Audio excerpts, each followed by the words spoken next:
Bonjour à tous, c'est Flore, Fleur de Vie, médium énergéticienne. Je vous retrouve aujourd'hui pour parler de magie. Eric Jackson Perrin, qui a écrit le livre Les runes germaniques sacrées et magiques, a écrit un passage intéressant là-dessus en explication et il me paraissait pertinent de vous en faire part. Donc c'est au chapitre 5 qui s'appelle Introduction à l'utilisation des runes en tant que symbole magique. Donc, il explique en introduction que la magie des runes et de la vie faisait partie du quotidien des Germains, qu'elle s'intégrait dans leur système global de valeurs et de croyances religieuses et qu'elle était associée à une conscience des lois naturelles et des lois de la destinée humaine. Il explique aussi qu'elle était associée à une perception aiguë des énergies invisibles subtiles, dont par exemple les énergies telluriques, que l'on gère de nos jours à travers des disciplines comme la géobiologie et le feng shui.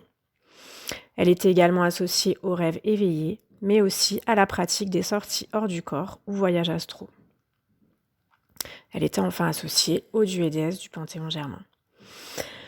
Donc ensuite, je vais vous lire le passage qui s'intitule « Qu'est-ce que la magie ?»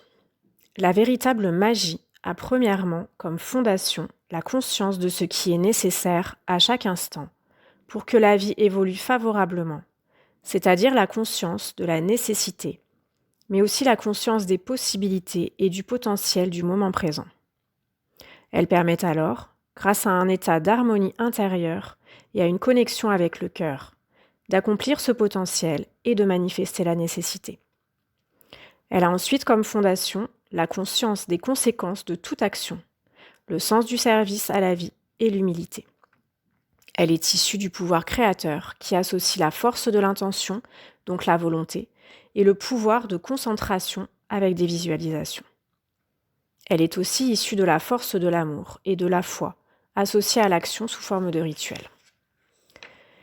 Telle qu'elle était pratiquée dans les temps anciens, elle consistait à créer une intention, à accumuler l'énergie nécessaire, puis à utiliser la force magique de l'imagination, de la poésie, de la foi et les symboles des runes pour faire émerger cette intention sous une certaine forme dans le monde visible. Les runes étaient alors des symboles chargés par la force de la foi, afin de produire un effet dans le monde visible. La vraie magie permet ainsi intentionnellement de créer quelque chose ou de changer quelque chose, de faire en sorte qu'un événement se produise ou au contraire ne se produise pas. Les sagas scandinaves renferment quelques témoignages de l'utilisation de la magie. Les pratiques magiques ont petit à petit été christianisées ou interdites par l'Église chrétienne. Elles ont presque totalement disparu. Ce n'est que depuis quelques décennies qu'elles émergent à nouveau, avec un autre regard et une compréhension nouvelle dénuée d'obscurantisme et de fanatisme religieux. Les runes sont des formes, et la physique quantique moderne explique que toute forme émet une onde, nommée onde de forme. Chaque onde de forme émet ainsi une certaine énergie et produit un certain effet sur son environnement. Cet effet est ensuite amplifié par un rituel, mettant en action la force de l'intention et la force de la foi. L'importance de l'attention. Au départ de toute action magique et de tout besoin ou désir de créer, il y a une intention. Il est essentiel de savoir clairement ce que vous voulez faire et pourquoi vous voulez faire ce que vous voulez faire. Donc de définir clairement votre objectif et de ressentir que vous êtes en harmonie avec la vie et avec votre évolution en faisant ce que vous voulez faire. Un peu plus loin, l'auteur nous explique, selon lui, la différence entre magie blanche ou magie noire. Une personne qui effectue de la magie blanche est au service de l'univers, de la source de toute vie et des autres. Elle focalise son attention sur le positif.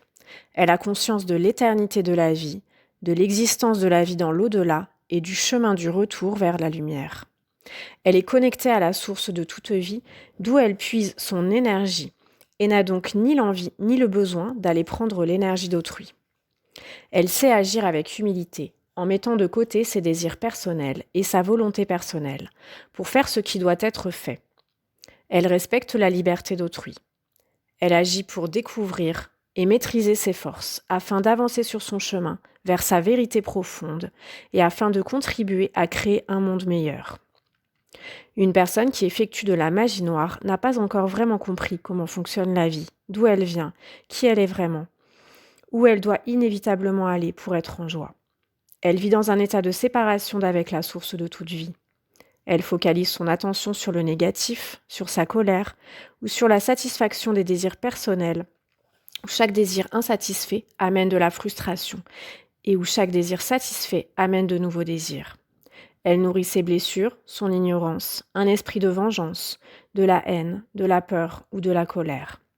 Elle cherche enfin à avoir du pouvoir sur les autres, afin de les manipuler pour obtenir un bénéfice personnel ou pour leur prendre de l'énergie. Elle n'a pas conscience des conséquences de ses actions sur sa vie présente et future. Voilà, donc je trouvais que cette explication succincte d'Éric Jackson Perrin était vraiment très pertinente.